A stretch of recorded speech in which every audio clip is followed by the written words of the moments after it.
Hello, and welcome to Cocktails with a Twist of History, your digital destination for all things cocktails.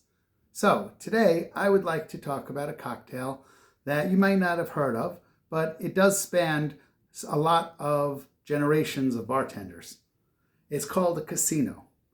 Now, this casino was featured in our friend Hugo Ensign, the one we spoke about recently, but he actually might have borrowed it from a book from 1909. And the title of that book is, get this, The Reminder, Up-to-Date Bartender's Vest Pocket Guide by a guy named Jacob A. Dieter. Early bartenders used to wear a vest, and those vests had a pocket, and this was a pocket guide that you could put into that pocket to remind you of various drinks. It's very nice, but it doesn't have a lot of the history or the context of the drink, so there's certain things that we don't know about it. For example, a casino was not necessarily a place where we went to go gamble.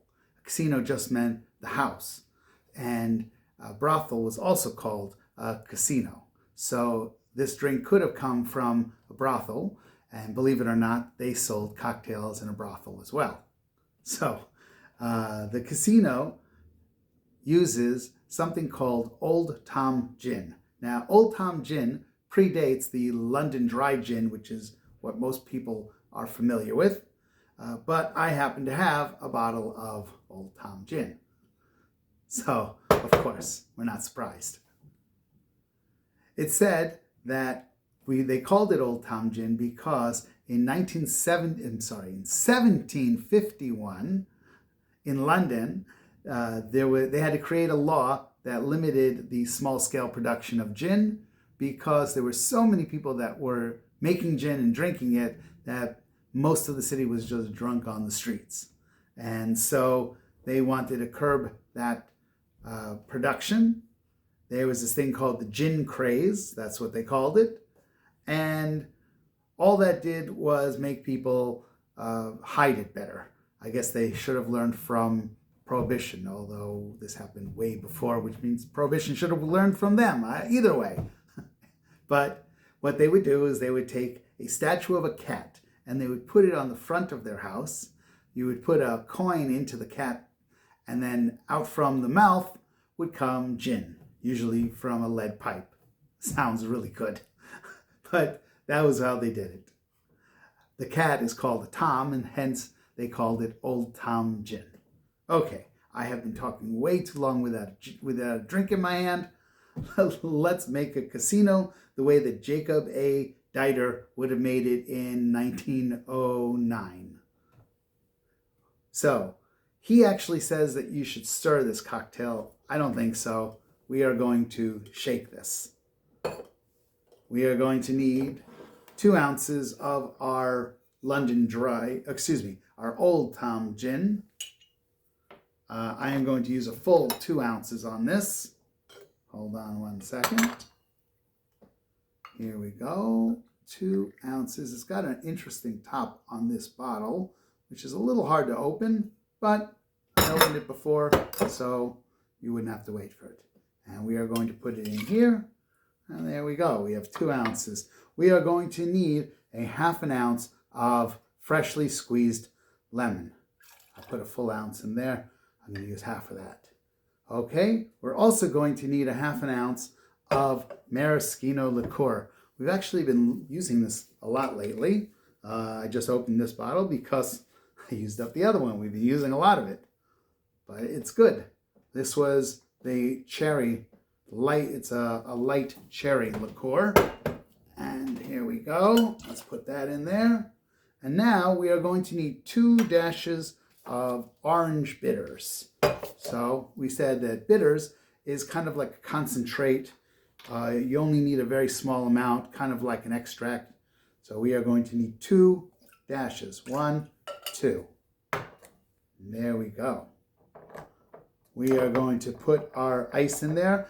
By the way, I've heard some people say that they use orange juice in here as well. I don't think it needs it, so I'm going to skip the orange juice. Here we go. Hold on. We've got my ice over here, and like we always say, make sure to use a lot of ice. You really don't want to put in just a little bit into your shaker. You want a lot. So we're going to put in a lot of ice. Here we go, one more piece. Oh, got away from me. That one also got away from me. Here we go. Put our ice in. Put our cover on. Here we go. Put the cover on. This. And we are going to shake. Again, always remember, you want to hold it. It's really bad to splash your guests when you're shaking and it all comes out. There we go. Gave it a really nice shake. It does need.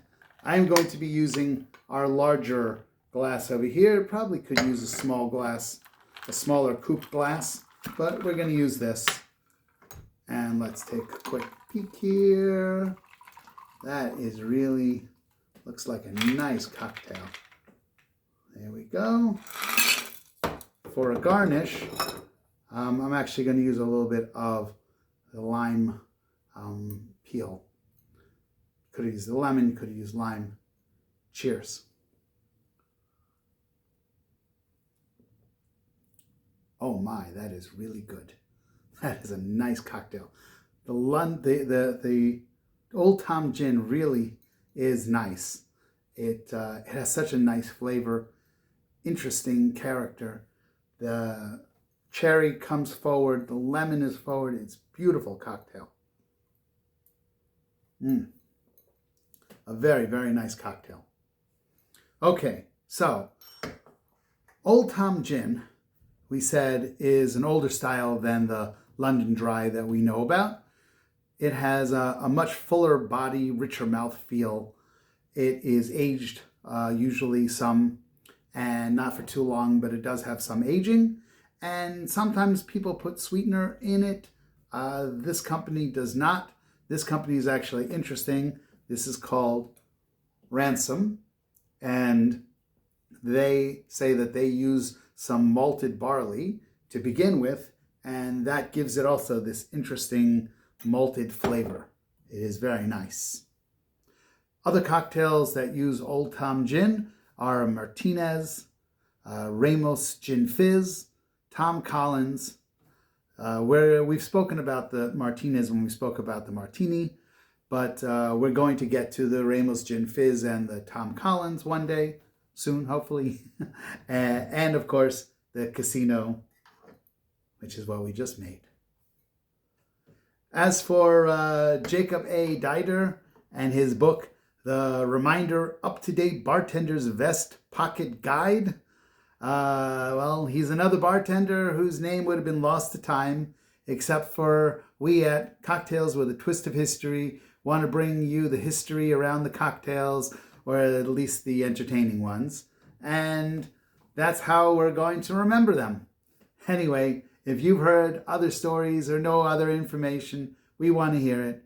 Please put it in the comments, email it to us, or tell it to the bottle. We want to know. Also, please, we really need you to subscribe. We need you to follow. We need you to send it to friends and have them follow and subscribe. Put things in the comments, so that we know that you're out there. Thank you from Cocktails with a Twist of History.